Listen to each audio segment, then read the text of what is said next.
So you coming over or what? Man, I'm sorry. I'm still sick. I can't shoot. But what about our fans? We haven't done a video in over a week. I know, but I'm dying here. You're not dying, you just can't think of anything good to do. Well, look, if you come up with something and we'll shoot.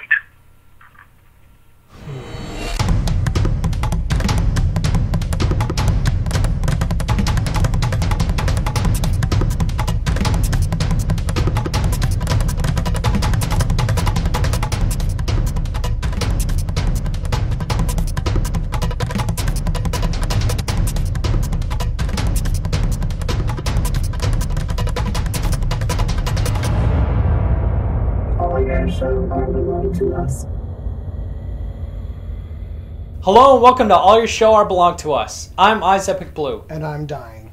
Through modern technology, we're able to do this via phone line. A phrase which in this case means by editing. Because of Pharaoh Wizard's 102-degree fever, he's not in the studio today. So what we're going to do is our top 10 list of the hottest first-person shooter games. Zing. Number 10 is Unreal Tournament. First released back in the 1990s, Unreal Tournament became really popular because its multiplayer was so awesome. Now granted, it was like a first-person shooter on crack because you moved so amazingly fast. But it was really fun and it allowed you to play with other people, which games at that time hadn't really progressed to that point. Unreal Tournament used the Quake engine, which was really innovative for its time and the basis for a lot of the games that we enjoy today. Number 9 is Quake 3. Now, I really liked Quake 3 because I just loved downloading all the mods for it. I liked running around as Optimus Prime, going around killing Kenny from South Park. 1 minute I'm playing as Vash the Stampede, and the next minute I'm playing as God. The game was very, very fast-paced, just like Unreal Tournament, but I suppose they should because they're almost basically the same game. Yeah, I really like Quake 3. And the thing about modding is that it used to be really prevalent back in the day. Not so much nowadays, but being able to customize your game to do exactly what you want it to do is just awesome. So the mods were just so good that we felt it deserved to be on a top 10 list. Number 8 was Jedi Knight. The Dark Forces games really were unique for the Star Wars franchise because they were the first attempt to create a first-person experience for the series. Honestly, I remember playing the original Dark Forces and thinking it was the coolest thing in the world because you actually got to go inside of the movies that you grew up watching. And with Jedi Knight, the whole adding in the Force element to a first-person shooter expanded the gameplay a lot and still be in the realm of a first-person shooter. Now granted, the storyline wasn't the best, but the game itself was just awesome. Yeah, what I liked about Jedi Knight is that it was pretty much the closest I'll ever get to being a real Jedi. Number 7 is Mech Warrior. See, I really like Mech Warrior because, 1, giant robots are always cool. And 2, I like strategy. I like thinking. I like using my head. So when I get to customize each of the robots the way I want to, that's just too much fun for me. I just can't stand how much fun that is. Back in the day, Mech Warrior was huge. My friends and I would argue about which class of Mech Warrior was the best. Timberwolf is the best. Hands down. I really enjoyed how, even though it was kind of slow-paced, it was still very exciting and very thrilling. I liked how every portion of the mech can be damaged. If you get shot in the arm too much, you lose the arm and any weapon attached. You get shot in the leg too much, you're not walking anymore. And of course, if you shoot the cockpit too much, you're pretty much dead. Mech Warriors was really a revolutionary way of playing video games, at least for me. One of the cool things about Mech Warrior is that you got to really customize your Mech Warrior. You can choose from several different classes, you could choose your weapons, heat sinks, lasers, all that kind of stuff. I really kind of felt like an engineer, trying to piece all the things together to make sure that everything worked just right, to have the right kind of balance to be an effective machine. Mech Warrior, and especially Mech Warrior 2, really pushed the boundaries for graphics and gameplay for their time. Now granted, those games in that franchise as a whole has kind of fallen by the wayside. But regardless, they are great games. Number 6 on the list is GoldenEye / Perfect Dark. Now we put these two together because they kind of came out at the same time and they were the same basic platform. GoldenEye back in the day seriously was the coolest multiplayer game ever. And then when Perfect Dark came out, the storyline was pretty much crap, but the multiplayer was like GoldenEye, but just amped up. Now, to be honest, the reason why we put these games on this list was total nostalgia. If you go back and try and play those games now, it's really annoying because you can't look up and look down like you can in games nowadays. You just had right and left and strafe, and that was it. Regardless of the fact that they're both retro games, we believe that they both deserve to be on our top 10 list. Number 5 is Metroid Prime. We really feel like we had to add this to the list because of the unique way they did things. We really like how they had different visors to highlight different aspects of the landscape.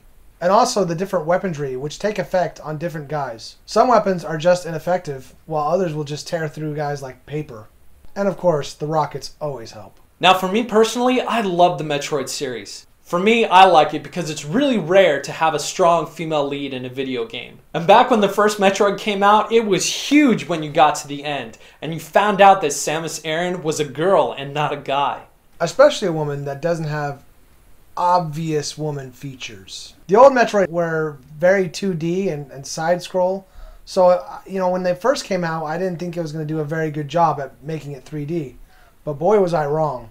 They did quite an amazing job. The gameplay was awesome, the graphics were great, the storyline worked for the series. And admittedly, it was really awesome shooting things in the face with the rocket. Number 4 on our list is Halo Reach. Now, we did want to include the whole Halo series in this list, but then there's Halo 2. And then you have to consider whether or not to include Halo Wars, which we wouldn't. And then there's ODST, which we're kind of still in the air about. It was very apparent that this was Bungie's last Halo, and they really took their time, and it shows. Regardless, Halo Reach was just awesome, if not for the fact that the storyline was really good. Insanely depressing, yes, but really good. The story mode I thought was really great for Reach, especially since you were the Spartan. It wasn't that you were playing as Master Chief, you were playing as you, as if you were a Spartan. And the multiplayer is just awesome. The new types of levels, the new types of gameplay really made the multi-level experience for this game awesome. Not to mention for the fact that Halo is so popular that there's always hundreds of thousands of people playing. Number 3 is Borderlands. Now, this game is absolutely incredible. The way they do the 4-player role-playing shooter kind of thing, I love the teamwork involved in it. I love the gameplay. I love the guns, the jabillions of guns that you can find. Everything is great about this game. Except the ending. We can't stress enough how much we hate that ending. Aside from the fact that the ending was complete crap, Borderlands was actually an awesome game. The ending of that game was so bad. Which they kind of made up for it in the expansion packs, but still. In most cases, I'm not a big fan of cell shading, but I have to say that Borderlands does such a good job with it that I just like it anyway. Personally, I like the cell shading. A lot of other games that try and go for the realistic 3D rendering, I think are almost too prevalent. There's too many of them. So when Borderlands came out and it was cell shaded, it had a really unique look to it. Not to mention the fact that the gameplay was awesome. You had a bajillion guns to choose from, and you could customize them. And the story was kind of engaging. Until you got to the end. Number 2 on our list, the Half-Life series. Now when we say the series, yes, we do mean the entire series. Because every game in the Half-Life series was just phenomenal. Now I've played Half-Life a lot. The whole series of Half-Life is just incredible. I just absolutely love how they have the same incident in 3 different games. And you get to play as all 3 characters. The storyline was really well put together. The gameplay was awesome. And then when we thought it couldn't get any cooler, they came out with Half-Life 2. And then another Half-Life 2. Although I do admit the whole Half-Life 2, Half-Life 2 Episode 1, Half-Life 2 Episode 2 gets a little bit annoying. But it does leave you wondering, is the next one going to be Half-Life 3 or Half-Life 2 Episode 3? Whatever that might mean. For all aspects of gameplay, the Half-Life series just nailed it. And of course, number 1, if you haven't guessed it by now, is Portal. The whole Portal series is brilliant. Yeah, the Portal series, there's no argument. Portal was such a unique concept with amazing gameplay that right away it became really popular. The sense of humor in the game is just so awesome that GLaDOS instantly becomes everyone's favorite bad guy. And then with the release of Portal 2, they introduced new characters who you love just as much. It's just so brilliant. Now, the first Portal was just epic. Just completely awesome. And the only problem with it was that it was so short. And really, I think that was because they really didn't think a puzzle game was going to make it very big. But it was so awesome that they released the second one with hours more of gameplay. Portal 2 is really just the best game. And the banter and the satire in those games, brilliant. Absolutely brilliant. And really the only problem with it is the replay value is kind of low because once you solve a puzzle, you solve it. But if you get it on PC, you can now download other people's puzzles and solve those. It's such a good game. And when Portal 3 comes out, it'll be at the top of our list too. So, what are your guys' favorite first-person shooter games?